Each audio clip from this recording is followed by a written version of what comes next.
President Potterfield for all he's done for Zaytuna in his support on the Hill, and previously President Donahue and Sister Marianne Farina and the other people of the Graduate Theological Union.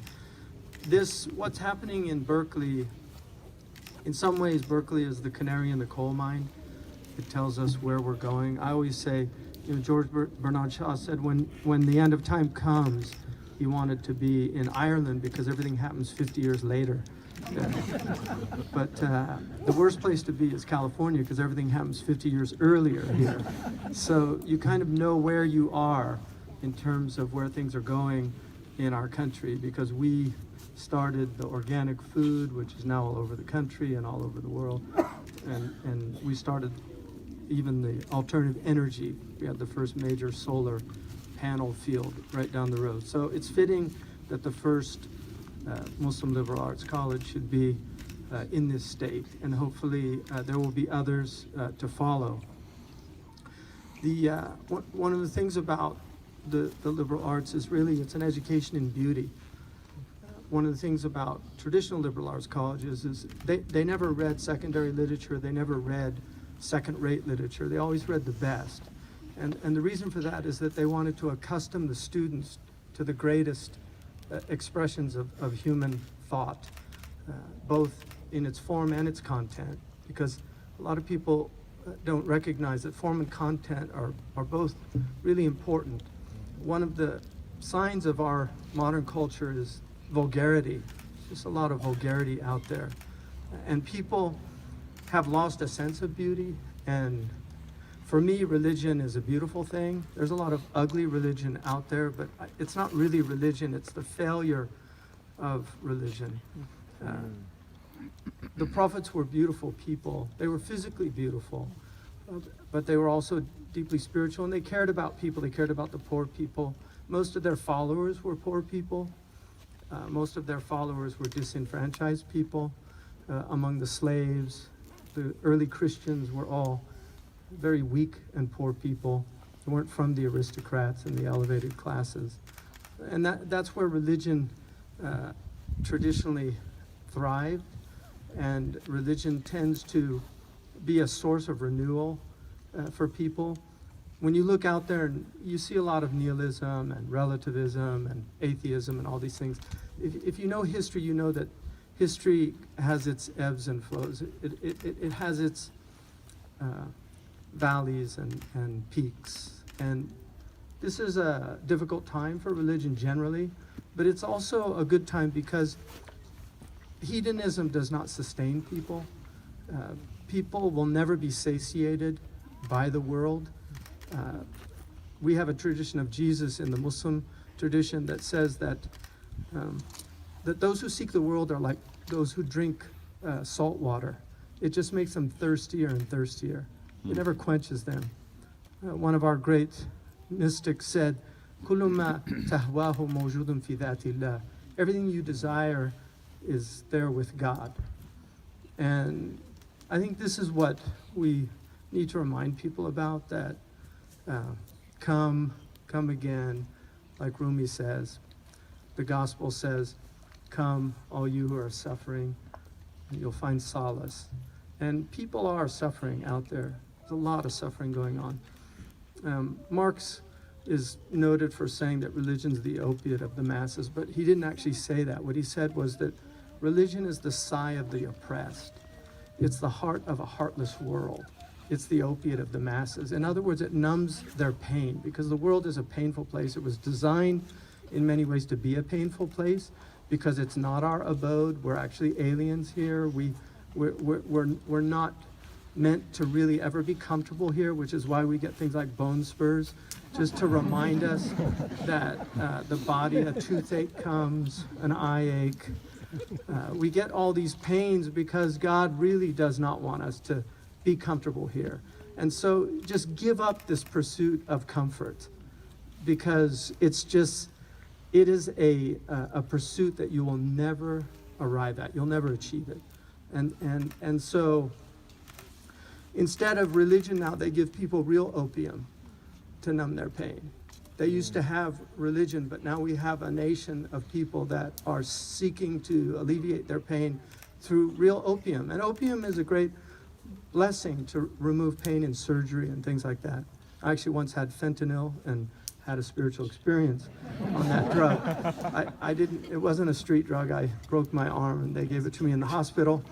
But the point being is that we really need to restore the beauty of religion and remind people that it's a beautiful thing. It's not an ugly thing. And I think the Graduate Theological Union is an incredible example of all of these great faiths of humanity on this holy hill. And it really is a holy hill because we're showing the world that we can live together, we can support each other, we can be part of a family of religions. This was Gandhi attempted to hold India together because he wanted to see a nation where Christians and Muslims and Hindus and Buddhists could live together and not fight. But our enemy is ignorance, and that's why our Savior is knowledge.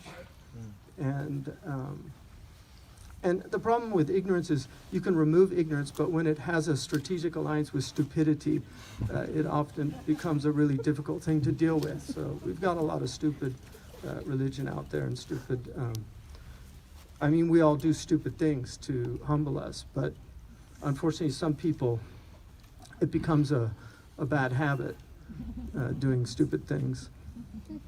So this is a great blessing just to be up here, especially on this beautiful day. And I just thank all of you for the support that you're showing just by being here.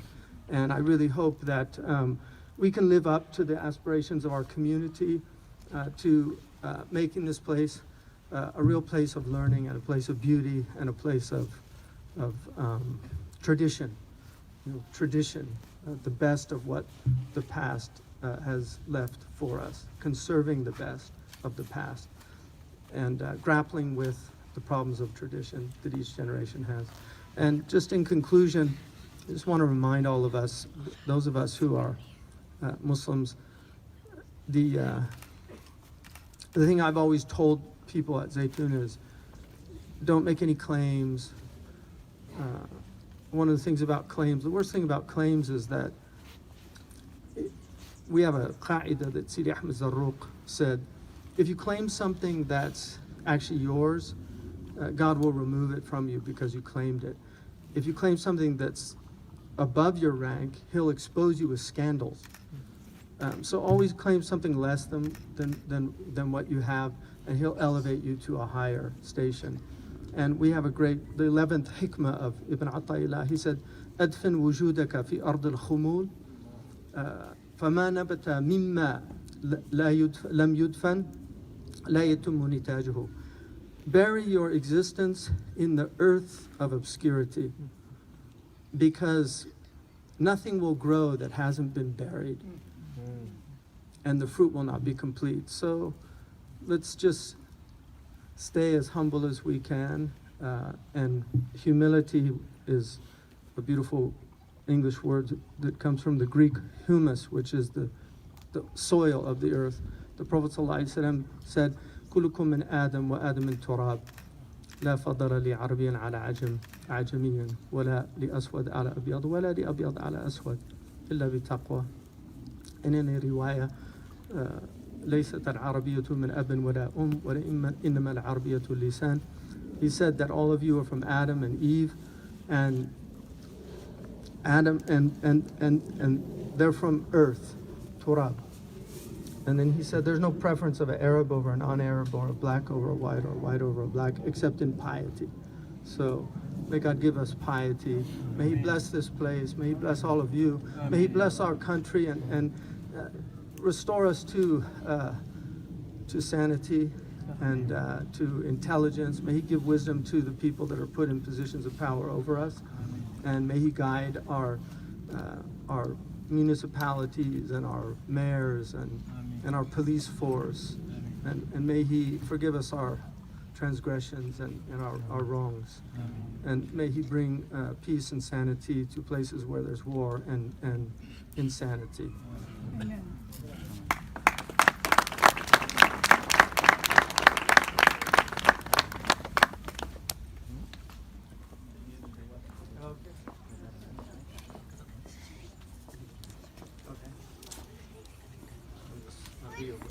بسم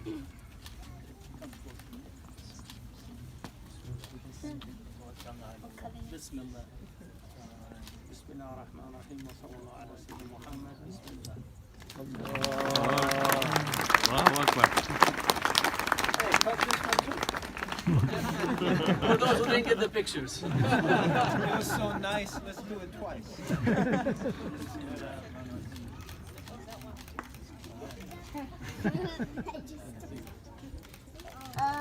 They're working on it.